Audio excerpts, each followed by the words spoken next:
Olá pessoal, aqui é o Luiz Carlos Burgos falando outra vez com vocês. Sejam todos muito bem-vindos ao nosso canal, o canal da Burgos Eletrônica. No vídeo passado eu mostrei o esquema em blocos do televisor de plasma, que no caso é esse esquema aqui. E nesse vídeo aqui eu gostaria de falar com vocês rapidamente a respeito do que pode causar quando um televisor de plasma está com a tela apagada, mas tem som normal. Ou seja, o TV de plasma tem o som das emissoras direitinho, só que a tela de plasma não acende, está totalmente escura, totalmente apagada, tá?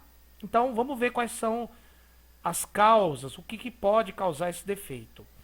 Bom, em primeiro lugar, a fonte pode causar esse defeito? Pode, porque se faltar ou a tensão VS ou a tensão VA ou ambas as tensões, ou seja, se a parte de alta tensão da fonte estiver com defeito, não vai ter tensão de sustentação nem tensão de endereço, então não vão acender o subpixel, a tela fica apagada. Então a fonte pode causar esse problema, tá? As placas Y e Z podem causar problema? Pode. Se tiver transistor queimado aqui, ou esse 6 de potência estiver em curto, por exemplo, elas podem não fornecer a tensão Y.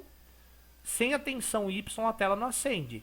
Precisa tanto da tensão Y quanto a tensão Z trabalhando em conjunto para acender os subpixels. Se faltar uma delas, a tela não acende.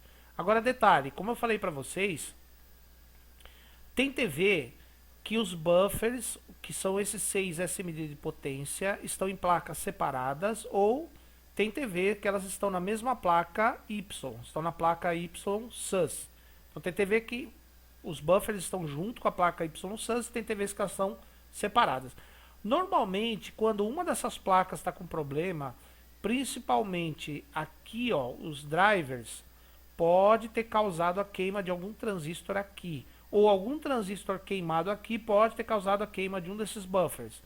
Então, normalmente, quando você detecta componente danificado aqui, pode ser que esses 6 aqui estejam danificados também.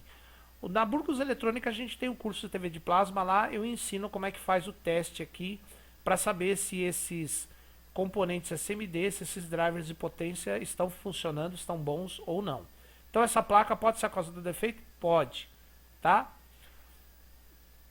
Como é que você sabe se o defeito é nessa placa mesmo? Aí vai entrar o osciloscópio, porque esse sinal aqui tem que ser produzido por essa placa, tem que sair por aqui, ó. Inclusive há pontos nessas placas para você medir esse sinal. Tá? No curso lá eu ensino também. Então, há pontos que você pode medir esse sinal, e se o sinal estiver presente, essas placas estão boas. Estão funcionando, tá? Agora, se o sinal não estiver presente, se o sinal não aparecer, o problema pode estar nessas placas. Claro, pode ser na placa controladora também, mas a princípio, a placa controladora dá pra gente medir os sinais também, tá? Pode ser a placa Z? Pode. A placa Z, ela tem esses sinais aqui, ó. Esse sinal aqui, na verdade. Tem pontos aqui para você medir esse sinal.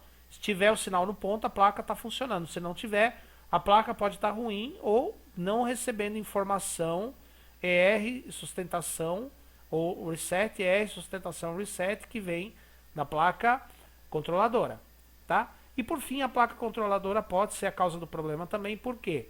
Porque a placa controladora é que vai fornecer os sinais para funcionar a placa Y, para funcionar a placa Z, e os sinais RGB vêm dela também, tá? A placa X.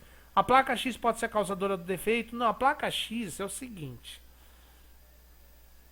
Quando o defeito é especificamente na placa X, vai ser num desses 6 aqui, o COF. Esses 6 aqui, cada um deles trabalha numa parte da tela. Então, se um desses 6 estiver com problema, ou vai aparecer uma linha preta em pé, ou uma faixa preta em pé. Tá, pessoal? Ou vai aparecer uma linha ou uma faixa preta de pé em algum canto da tela, no meio, mais para o lado direito, mais para o lado esquerdo, tá, pessoal? Da mesma forma como, por exemplo, dá problema aqui nesses flat cables que vão ligados nas placas Y e Z, tá, a linha aparece no sentido horizontal, tá, pessoal? Então, os circuitos que podem deixar o televisor de plasma apagado são a fonte, a placa controladora, as placas Y e Z. Agora, no caso da placa controladora, ela tem aqui uma forma de teste, isso varia de uma TV para outra, que normalmente são jumpers que você coloca em contato entre eles. Normalmente costuma ser 2 jumpers que você une E aí ele vai produzir uma sequência de quadros na tela, por exemplo, um quadro todo vermelho, um todo azul, um todo verde, linhas pretas e brancas, horizontais, verticais. E isso é um autoteste que a placa de controle fornece esses sinais para as placas Y e Z e para a placa X também para produzir estas imagens. Tá, pessoal? Então, esses são os circuitos que podem deixar... Ah, é claro, o display pode estar ruim? Pode também, o display. Isso no caso eu estou tirando o display dessa jogada, mas o display também, se o display tiver com defeito, ele pode não acender, porque você sabe que o display tem um plasma dentro.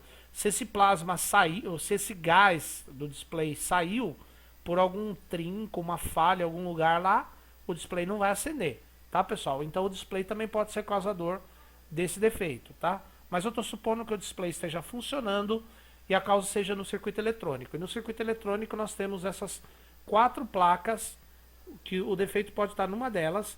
Claro, com o osciloscópio, e aqui é super importante você ter esse aparelho para reparar a TV de plasma, você pode medir os sinais de controle que saem na placa de controle e os sinais na placa Y e na placa Z.